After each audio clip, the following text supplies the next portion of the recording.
నీ తర్వాతే దేవా నాకు ఏదైనా, నేను ఏ స్థితిలో ఉన్న నన్ను ప్రేమించావు. నీలాంటి ప్రేమను ఇలాలోని చూడలేదయ్యా.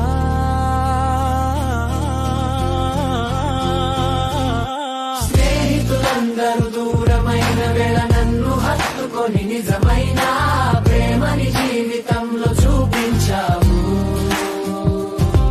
నా రోజువారీ ప్రయాణంలో తోడుగా ఉండి సాతాను పెట్టి కీడుల నుండి తప్పించి నాకు విజయమనిచ్చావు.